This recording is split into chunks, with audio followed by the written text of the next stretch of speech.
আমরা একটা অভাবনীয় জিনিস দেখলাম না ওয়ার্ল্ড কাপের কোনো ম্যাচ বা ফুটবলের কোনো ম্যাচ বৈরী আবহাওয়ার জন্য 2 ঘন্টার বেশি সময়ের জন্য থমকে গেল, সাসপেন্ড অবস্থায় রইলো।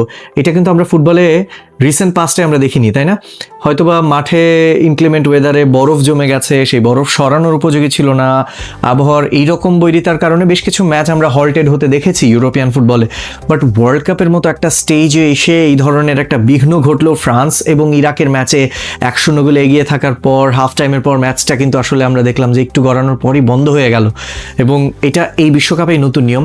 আমেরিকান ফুটবলে অর্থাৎ NFL-এ, বেসবলে আমরা কিন্তু এটা প্রায়ই দেখি, আমেরিকান সংস্কৃতি এটা, যে মাঠের আশেপাশে ভিসিনিটির ভেতরে অর্থাৎ 10 মাইলসের ভেতরে যদি এরকম থান্ডারস্টর্ম মানে বজ্রপাত হওয়ার একটা সম্ভাবনা থাকে, তাহলে কিন্তু ম্যাচটা স্থগিত রাখার একটা নিয়ম আমেরিকান ফুটবলে বা আমেরিকান স্পোর্টিং কালচারে আছে, এবং সেটা কিন্তু ফিফা এবার অন্তর্ভুক্ত করেছে। ঠিক সেই কারণে অদ্ভুত এই নিয়মটা আমরা ফ্রান্স এবং ইরাকের মধ্যকার ম্যাচে দেখতে পেলাম।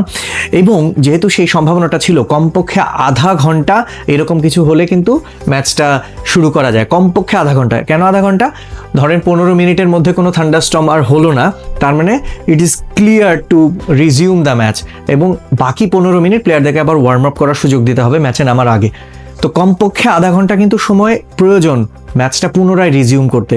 তো আজকের এই সময়টা কমপক্ষে 2 ঘন্টা কেন হয়েছে? ম্যাচের আগে থেকেই কিন্তু এটা নির্ধারিত ছিল যে এই ম্যাচটায় থান্ডারস্টর্ম হতে পারে, এবং থান্ডারস্টর্ম যদি হয়ে যায় শেষ পর্যন্ত দেখা যাবে যে পরবর্তী যেই সময়টা থান্ডারস্টর্মের সম্ভাবনা আছে এবং ম্যাচ যেখান থেকে রিজিউম হয়েছে তখনও মনে হয়েছে যে ঠিক এই সময়টা থান্ডারস্টর্ম হতে পারে, এই সময়টা থান্ডারস্টর্ম হতে পারে, বা কিছু কিছু জায়গায় হয়েছেও ওই অ্যারাউন্ড 10 মাইল ওয়েদার মানে ভিসিনিটির ভেতরে, ফিলাডেলফিয়া স্টেডিয়ামের মানে 10 মাইল রেডিয়াসের ভেতরে। এই কারণে এই ম্যাচটা কিন্তু স্থগিত রাখা হয়েছে, এবং স্বাভাবিকভাবেই that's the betterment of the players, মানে সেফটি কনসার্নকে সামনে রেখে। এবং এই বিশ্বকাপে এটা যেমন, এবং একই সঙ্গে হাইড্রেশন ব্রেকগুলো, একটা ফুটবল ম্যাচ আগে 2 ভাগে ভাগ ছিল, সেটাকে এখন 4 ভাগে বিভক্ত করে ফেলা হয়েছে, এবং সেটাও আমেরিকান হকি, বাস্কেটবলের 4টা কোয়ার্টার, তাই না? মানে এইবারের ওয়ার্ল্ড কাপটা টোটালি আমেরিকান কালচারের বহিঃপ্রকাশ এই গেমের ভেতরে, যেটা আমাদের কাছে ঠিক অচেনা ঠিক ছিল। তবুও একটা জিনিস বলতে হয় যে ম্যাচটা তো শুরু হয়েছে।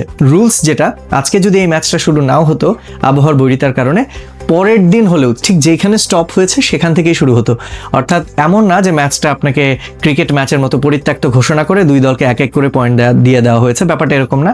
2 দলই এখানে মানে সুযোগ পাবে, এইখান থেকে যেখান থেকে ম্যাচটা স্টপ হয়েছে সেখান থেকে আবার শুরু হবে, এবং ফুল 90 মিনিট কমপ্লিট করা হবে। তো এই নিয়মগুলোর কারণে এবারের ওয়ার্ল্ড কাপটা একটু অদ্ভুত মনে হলেও আমার মনে হয় যে সেফটি অফ দ্য প্লেয়ার্স এবং আমেরিকান কালচারের যে প্রয়োগ তাদের স্পোর্টিং ইভেন্টে, ঠিক সেটারই প্রতিফলন আমরা দেখতে পাচ্ছি।